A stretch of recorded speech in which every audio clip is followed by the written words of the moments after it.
Welcome to Click with JFCS. My name is Galia Godel and I'm the Program Manager of the LGBTQ Initiative. Today, I'm going to teach you how to make and use some simple dry shampoo. What's dry shampoo and why do you want to use it? Well, sometimes it's a little bit tough to take a shower. Whether you're feeling depressed or anxious, whether you're dealing with pain that makes it difficult for you to get out of bed or take your clothes off, there are a lot of reasons why someone might not be able to jump in the shower one morning and wash their hair. But if you can't take a shower, you really end up feeling kind of grody, and that doesn't really set the tone for a good day. Sometimes I try to deal with that by putting on a little bit of makeup, but it doesn't help when my hair feels oily and sticky. Dry shampoo is a substance that you can add to your hair to absorb that oil and let you style your hair like you would on any other day without having to jump in the shower. It doesn't take very much at all, just a little bit of cornstarch, cocoa powder, and a jar.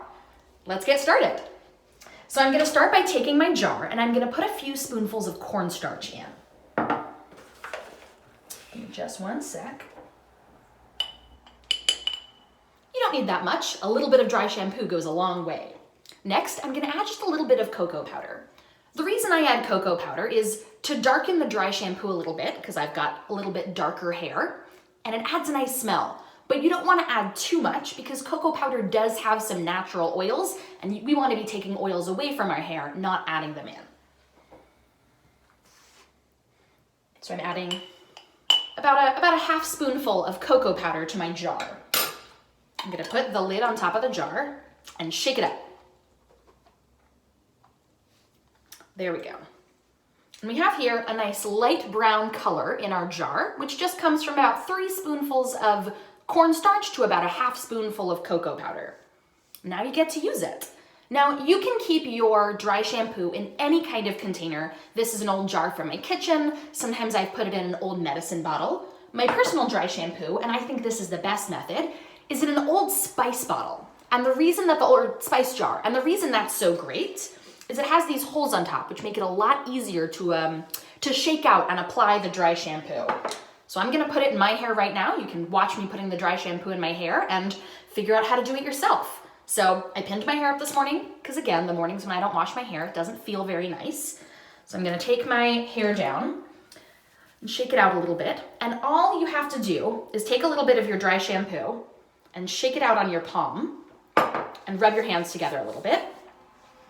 And then pat that in among the roots of your hair. You want to comb your fingers through your hair a little bit. I focus on the part area. If you're a person who parts their hair, you want to focus there to make sure that you don't have too much visible oil on your part. I always have to put extra on the crown of my head. That's where most of the oil comes out in my hair. Pat it in there. Scrub my fingers through the roots. I know it looks a little bit ridiculous. I'm going to put a little bit on the back because, again, that's where a lot of the oiliness is. We want to make sure to really pat it among the roots. You don't have to drag it down to the tips of your hair, though, because we don't generally get a lot of oil on the ends of the hair.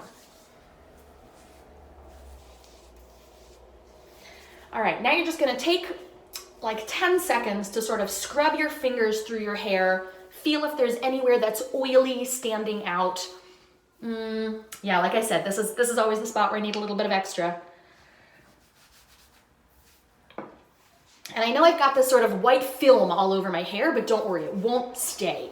The cornstarch will dissipate throughout my hair and I won't look like, I've got like fake old person hair color from a high school production of some play. All right, now you're gonna take a comb or brush. If you have a fine bristle brush, that can be the best, but I don't have one in my bathroom. And just style, brush or comb your hair like normal.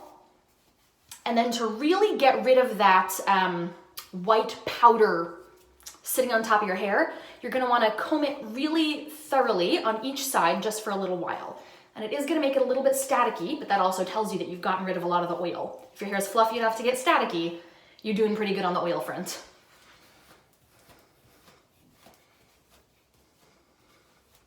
Gonna comb my bangs. And there we go. Now my hair looks like I washed it and dried it.